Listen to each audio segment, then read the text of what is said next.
പെരിയ ഇരട്ടക്കൊലപാതക കേസിൽ വിധി വന്നിട്ട് അധികം നാളായില്ല. ആ കേസിലെ 2 പ്രതികൾക്ക് പരോളിനുള്ള നീക്കം എന്നതാണ് ഈ ദിവസം രാവിലെ വരുന്ന ഏറ്റവും പ്രധാനപ്പെട്ട വാർത്ത. 8-ാം പ്രതി സുബീഷ്, 15-ാം പ്രതി സുരേന്ദ്രൻ എന്നിവരാണ് പരോളിന് അപേക്ഷ നൽകിയത്. കണ്ണൂർ സെൻട്രൽ ജയിലിലുള്ള ഇവരുടെ അപേക്ഷയിൽ ജയിൽ അധികൃതർ നടപടി തുടങ്ങി. വിവരങ്ങളുമായി KV ബൈജു കാസർഗോഡ് നിന്ന്.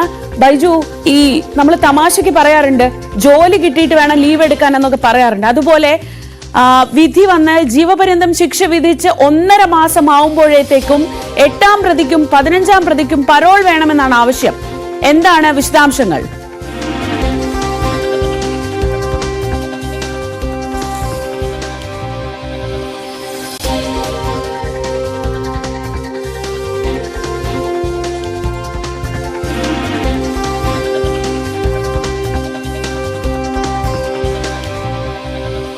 ബൈജു, കേൾക്കാമോ? ഞാൻ ചോദിച്ചത്, വിധി വന്ന് 1.5 മാസമായില്ല, അതിനു മുൻപ് പരോളിനുള്ള നീക്കം തുടങ്ങിയിരിക്കുന്നു.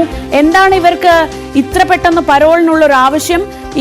അതിനുള്ള നടപടിക്രമങ്ങൾ തുടങ്ങിയെന്ന് അറിയുന്നു. എന്താണ് വിശദാംശങ്ങൾ?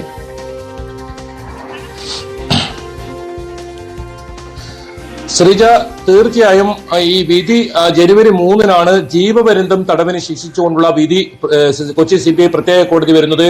അതിന് 1.5 മാസം തികയും മുമ്പ് തന്നെ പരോളിന് 2 പ്രതികൾക്കാണ് ഇത്തരത്തിൽ പരോൾ അനുവദിക്കാനുള്ള നീക്കം നടക്കുന്നത്. ഇതിനായുള്ള അപേക്ഷ സമർപ്പിച്ചു കഴിഞ്ഞു. അതായത് ഈ കേസിൽ ജീവപര്യന്തം തടവിന് ശിക്ഷ വിധിച്ച ഈ കേസിലെ 8-ാം പ്രതി സുബീഷ്, അതുപോലെ തന്നെ 15-ാം പ്രതി സുരേന്ദ്രൻ, ഈ 2 പേരാണ് ഇത്തരത്തിൽ അപേക്ഷ നൽകിയിട്ടുള്ളത്. ഇവരുടെ അപേക്ഷയിന്മേൽ പോലീസിനോട് ഉള്ള റിപ്പോർട്ട് തേടിയിട്ടുണ്ട്. പോലീസ് റിപ്പോർട്ട് സമർപ്പിച്ചെന്നാണ് നമുക്ക് മനസ്സിലാക്കാൻ സാധിക്കുന്നത്.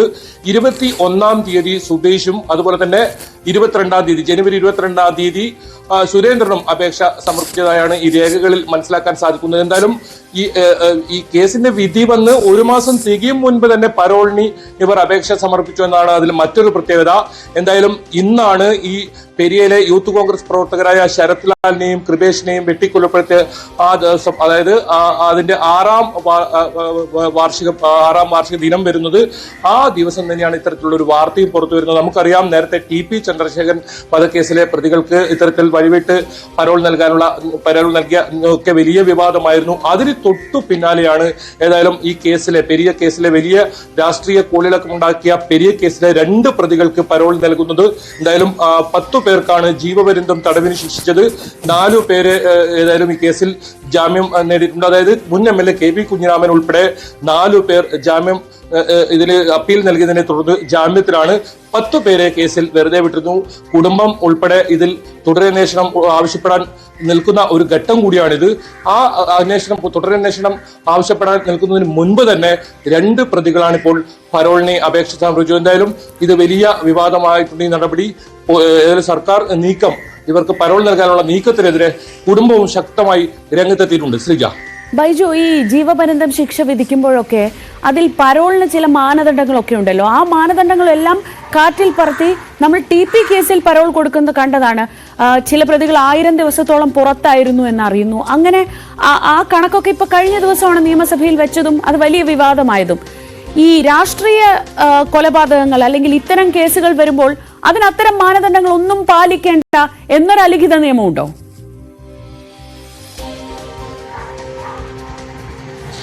ശ്രീജ, പ്രധാനമായും ജയിൽ ഉപദേശക സമിതിയാണ് ഇതിലൊരു അന്തിമ തീരുമാനമെടുക്കേണ്ടത്. അവരാണ് സർക്കാരിന് ഇത് ശുപാർശ നൽകേണ്ടത്. എന്തായാലും ജയിൽ ഉപദേശക സമിതി ഇന്ന് 17-ാം തീയതി ഈ ചരമ വാർഷിക ദിനം കഴിയാൻ വേണ്ടി കാത്തിരിക്കുന്നു എന്നാണ് നമുക്ക് മനസ്സിലാക്കാൻ സാധിക്കുന്നത്. എന്തായാലും ഒരു കാരണവശാലും ജീവപര്യന്തം ഇത്തരത്തിൽ തടവിന് ശിക്ഷ വിധിച്ച വലിയ പ്രമാദമായ കേസിലെ പ്രതികൾക്കൊന്നും പരോൾ നൽകാൻ പാടില്ല എന്ന് ചട്ടമുണ്ട്. ആ ചട്ടങ്ങളൊക്കെ മറികടന്ന് ഈ ജയിൽ ഉപദേശക സമിതിയുടെ അവരുടെ തീരുമാനം അനുസരിച്ചായിരിക്കും ഇതിൽ ഈ പരോൾ നൽകുക. ഏതായാലും ബേക്കൽ പോലീസ് ഇത് സംബന്ധിച്ച് റിപ്പോർട്ട് നൽകിയിട്ടുണ്ട്. ഏതായാലും ആ റിപ്പോർട്ട് എന്താണെന്നാണ് ഏറ്റവും പ്രധാനം. ഏതായാലും ഈ കേസിൽ ശ്രീജ സൂചിപ്പിച്ചതുപോലെ തന്നെ ഇത്തരത്തിൽ TP ചന്ദ്രശേഖരൻ വധക്കേസിൽ ഒക്കെ വലിയ തോതിൽ പരോൾ അനുവദിച്ചിട്ടുണ്ട്. ഇപ്പോൾ 100 ദിവസത്തേക്കാണ് ഇവർ പരോൾ ആവശ്യപ്പെട്ടിട്ടുള്ളത്. തങ്ങളുടെ വീട്ടിൽ കുടുംബത്തിൽ, അതായത് അമ്മക്ക് ഉൾപ്പെടെ അസുഖമുണ്ട്, അതുകൊണ്ട് പരോൾ അനുവദിക്കണമെന്നൊരു കാരണമാണ് ഇവർ ചൂണ്ടിക്കാട്ടിയതെങ്കിലും ഇത് ആദ്യം 2 പ്രതികൾക്ക് പിന്നീട് മറ്റുള്ള പ്രതികൾക്കും ഉൾപ്പെടെ ഈ പരോൾ നൽകാനുള്ള ഒരു നീക്കം തന്നെയാണ്. ഇതിൽ സുബീഷ്, CITU ചുമട്ടുതൊഴിലാളിയായി പെരിയയിൽ പ്രവർത്തിച്ച ആളാണ്. അതുപോലെ തന്നെ സുരേന്ദ്രൻ ഇത് കേസിലെ ഒന്നാം പ്രതിയായ പീതാംബരന്റെ അടുത്ത അനുയായിയാണ്.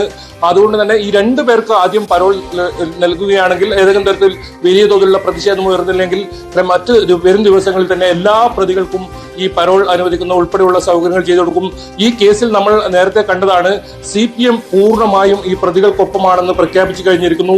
അതുമാത്രമല്ല 2 കോടി രൂപ ഈ കുടുംബത്തിന്, അതായത് ഇവരുടെ കേസ് നടത്തിപ്പിനായി CPM പിരിക്കുന്ന ഒരു സാഹചര്യം ഉണ്ടായിരുന്നു. ഓരോ ബ്രാഞ്ചിൽ നിന്നും 500 രൂപ ഓരോ അംഗങ്ങളും എടുക്കണമെന്ന ഒരു ആവശ്യം നേരത്തെ ഉയർന്നിരുന്നു. അത്തരത്തിൽ CPM പൂർണ്ണമായും പിന്തുണ നൽകി.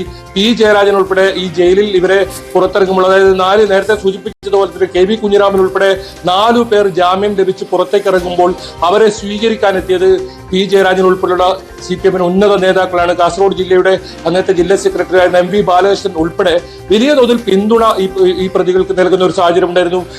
ഇവർക്കൊപ്പം നിൽക്കും, ഇത് ഈ രീതിയിലുള്ള ഒരു പ്രസ്താവനയൊക്കെ നേരത്തെയും ആവർത്തിച്ച് വ്യക്തമാക്കിയതാണ്. ഏതായാലും പാർട്ടിയുടെ അറിവോ ഇല്ലാതെ പാർട്ടിയുടെ ഒരു നീക്കമായി വേണമെങ്കിൽ ഇതിനെ കാണാം. എന്തായാലും വരും ദിവസങ്ങളിൽ വലിയ തോതിലുള്ള ഒരു പ്രതിഷേധം ഇതിനെതിരെ ഉയരും.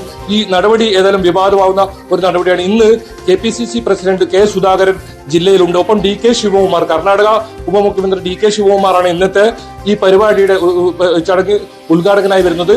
ഏതായാലും പെരിയയിൽ വലിയ തോതിൽ 5000-ഓളം ആളുകൾ പങ്കെടുക്കുന്ന ഒരു പരിപാടി നടക്കുന്നുണ്ട്.